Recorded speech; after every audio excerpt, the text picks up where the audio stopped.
എറണാകുളത്തപ്പൻ ക്ഷേത്രോത്സവത്തോടനുബന്ധിച്ചുള്ള പരിപാടിയിൽ നിന്നും നടൻ ദിലീപിനെ ഒഴിവാക്കി. ഉത്സവത്തിന് മുന്നോടിയായുള്ള കൂപ്പൺ വിതരണ ഉദ്ഘാടനത്തിന് ദിലീപിനെ ക്ഷണിച്ചതിനെതിരെ സമൂഹമാധ്യമങ്ങളിൽ വിമർശനം ശക്തമായിരുന്നു. ഇതോടെ ദിലീപ് സ്വയം പിന്മാറുകയായിരുന്നുവെന്നാണ് ക്ഷേത്രോപദേശക സമിതിയുടെ വിശദീകരണം.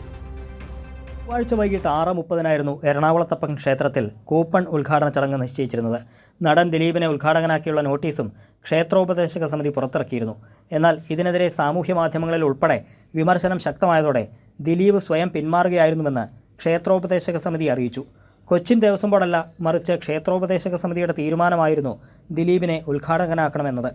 എന്നാൽ ഇക്കാര്യത്തിൽ വലിയ എതിർപ്പുയർന്നതോടെ ഭക്തർക്ക് ബുദ്ധിമുട്ടുണ്ടാക്കാതെ പ്രശ്നം രമ്യമായി പരിഹരിക്കാൻ ദേവസ്വം ബോർഡ് നിർദ്ദേശിച്ചതായും ക്ഷേത്രോപദേശക സമിതി പ്രസിഡന്റ് എസ് അശോക് കുമാർ പറഞ്ഞു.